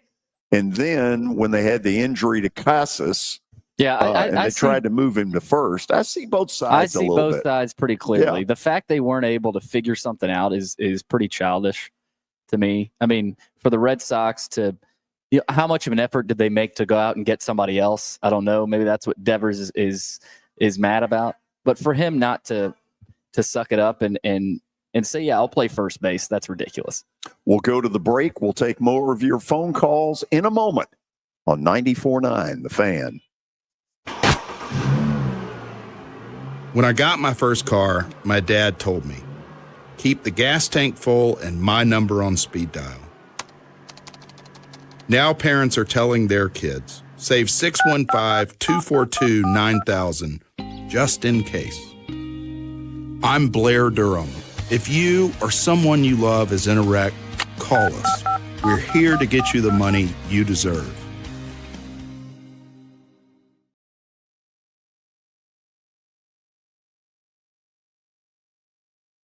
If you are paying too much for your health insurance, you know what? You need to contact the folks at Pancoast Benefits. Pancoast works with businesses and individuals to tackle the high cost of health insurance. Whether you're a business owner, large or small, self-employed, between jobs, or over the age of 65 and in need of a Medicare plan, Pancoast can help. They make understanding your benefits less difficult and more personal. So check them out today, pancoastbenefits.com, or call them at 615-292-3400. Venture Express has been helping people in this area for more than 40 years. They're headquartered in Murfreesboro with over 30 years of dedicated fleets involving production, manufacturing, and corrugated experiences. They're an asset-based company with over 700 tractors, 4,000 trailers, and 800 drivers. If you need their help, Dial them up, 615-793-9500, or log on to ventureexpress.com.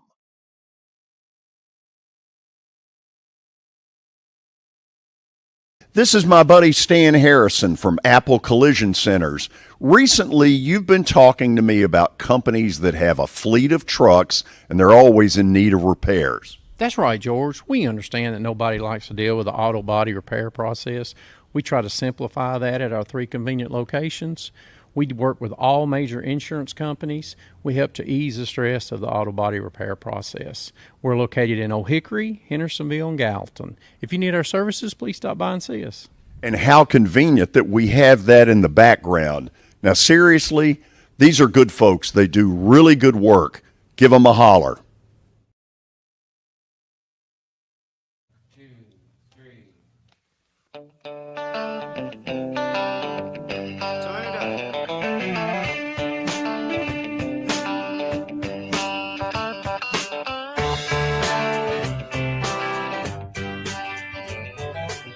Sweet Home Alabama. Not a new song, is it? Get me to football. Let's go to Tony in Nolensville to get the phone calls started again. Tony, welcome. Hello, George, Billy, and Kelly. You know, back at the station, the guys playing some great bump music. And George, I told him, I said, you know, George is going to give that weather report. He's done it for years. I said, I talked to him. I told him, I said, you won't believe this, but I've been calling George Plaster Radio Sports Talk Show for 40 years, Kelly and Billy. And so that's saying, and I'm a little older. And 45. Tony, that's a lot of your life that you will not get back, brother. I've heard a lot of weather reports, Kelly. 4 inches of snow in Memphis moving this way. Hey, he was. I think he was doing them before. It used to be Bob Lobertini. Those George, they don't know who Bob Lobertini is. Or Tom Seiler. Tom Seiler, yeah. Oh, that's funny. That's good stuff. George, I don't know if y'all saw it last night, but PK Armstrong, Crow Armstrong, let me get that right. In the 8th inning, he covered on a fly ball a 5% catchability on a fly ball hitting the gap. He had a 5% catch rate, and he caught it and covered 70. I think they said 70 feet. I forgot how many seconds. And then he come back in bottom of the inning and hit a 452-foot home run and hit the scoreboard. I think he's possibly a early surprise candidate running for the MVP. You agree with that, George? Yeah, I do. I think he's gone from a dark horse to maybe today in the National League, the leader in the clubhouse. I'll tell you what I love. So, Kelly, I don't know if you ever watch, but the Cubs, when they won it all in 2016, somebody created the song Go Cubs Go. Yeah. Hey, Chicago, what do you say? Cubs are going to win today. And all these people out in the outfield now, when they play that song that have got the W, it's awesome. It is absolutely incredible. Wrigley Field, by the time you get to July 4th, there will not be a seat available in that ballpark.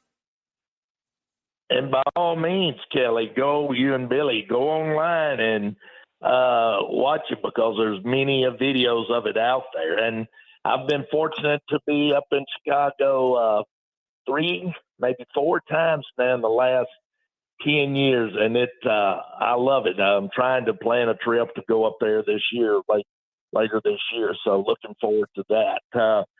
One of the times I went, George, we sat just below Sandberg's suite. It was pretty good. It was good stuff. Yeah. 2 things I want to touch on real quick, guys. Billy, you touched on this yesterday with Tony. and y'all were talking about it might have been Monday, but I thought yesterday. In college baseball, Billy, you were right on this. Two things that need to really happen, they've got to take a look at it to shorten these games, is too many pitching changes and too many throws to first base.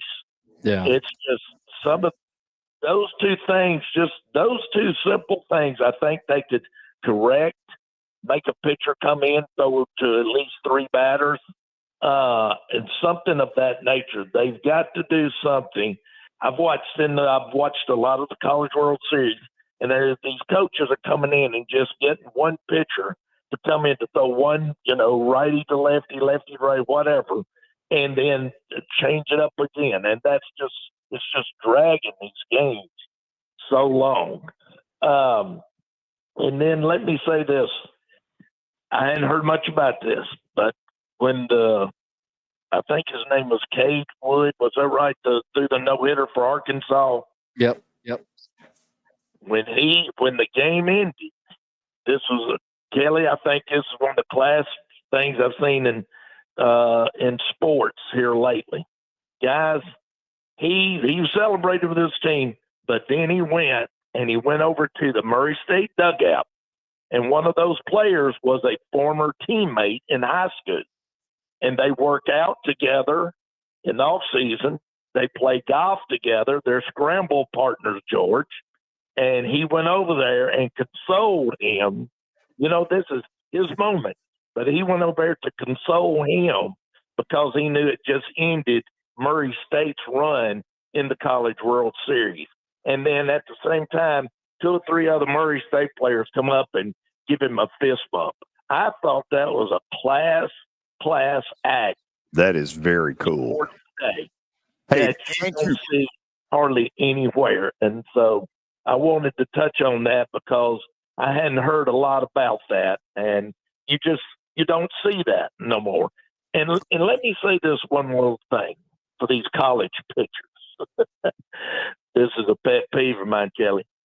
When you come out, you've pitched a hell of a game, whether you've gone 6 innings, 7 innings, you pitched your butt off, and the crowd, it don't hurt to tip your hat. Tip your cap. Right. Let the fans know they're there. We're all cheering for you. You don't have to be so stoic and Mr. Terminator and walk off the field like you're the dude. We know you were the dude. That's why we're all cheering for you. Tip your hat.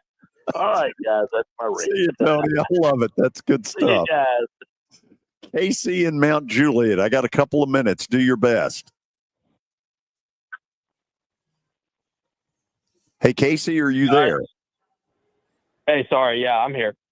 Yeah, go ahead. So I had a question today. So I heard you, George, right before one of the breaks here that you were talking about when Billy brought up the Preds trade. You said you were surprised it wasn't for Jonathan Marchessault. One, do you think Marchessault will end up being traded this offseason? And two, what do you think could be like a realistic return that the Preds might expect to get? Boy, I don't know. I do believe he's going to get traded. First of all, I don't doubt that he spoke the truth about there being problems.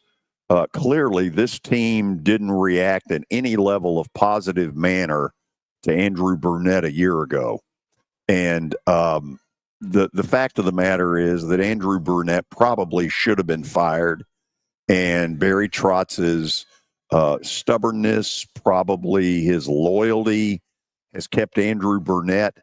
And so here's all I'm going to say. They cannot have a start to this season that looks anything like a year ago. Because if it does, you're going to hear some real screaming and yelling. It was one thing for Burnett to withstand last year, but if next year looks anything like that, it's not going to last. If I got time for one more, let's see if I do. It's going to be a quick one. Daryl, down in Memphis, Tennessee. I got about 1 minute. Do your best. I got a quick question, George. Are the Grizzlies rebuilding, or did they just get a really good deal for Desmond Bane? could be yes and yes. They got a really good deal for Desmond Bain, but boy, it sure feels like we have only just begun.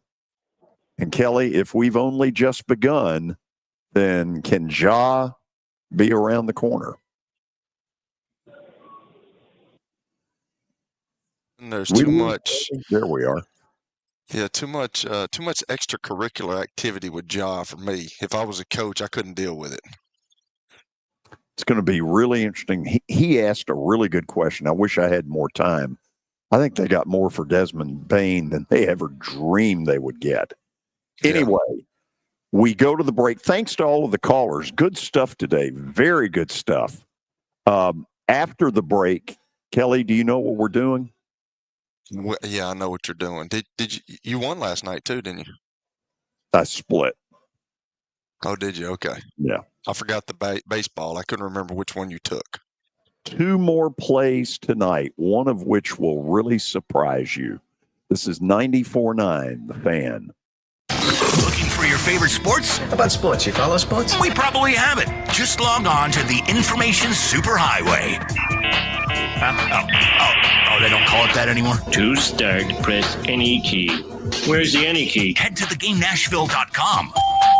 The password. We're in. You'll find what time your game starts and what station it's on. Oh, they have the internet on computers now. That's what's up. Your sports live here. What an age we live in. On the Game Nashville Sports Network.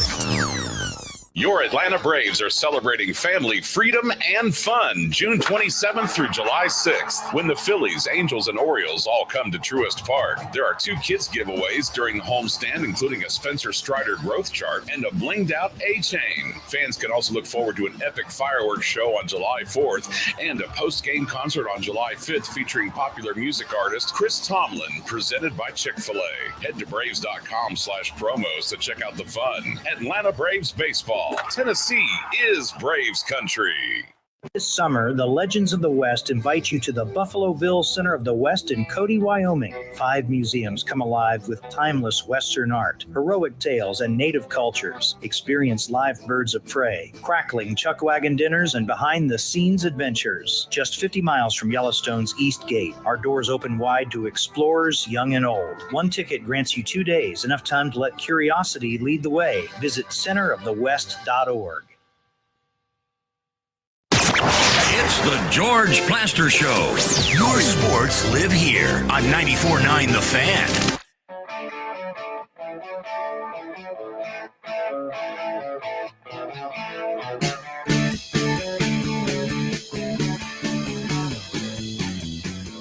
Final segment on a Wednesday. LSU and Arkansas tonight, 6 o'clock, a little over an hour.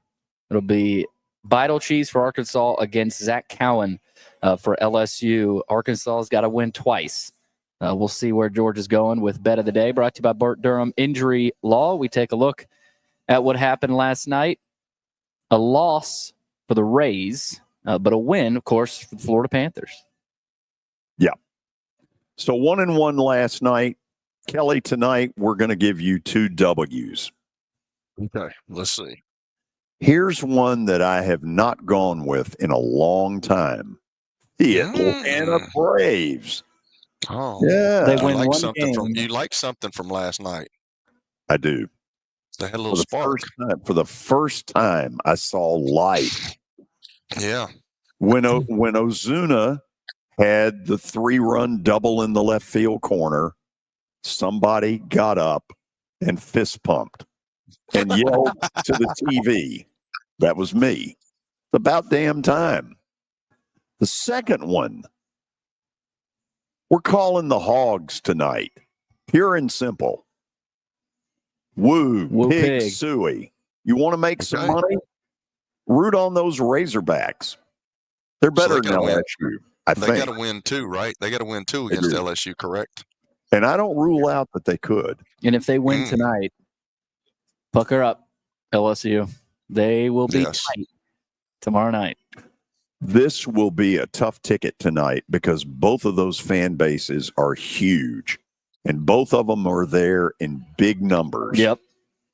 tomorrow, Danny Evans will join us, and we'll find out what he thinks this Tampa Bay sale means for Nashville, Tennessee, and expansion down the road. Until then, Kelly, try to behave. Always. Billy, you'll be back with us tomorrow. Yes, I will. Yes. See all of you tomorrow on 94.9 The Fan.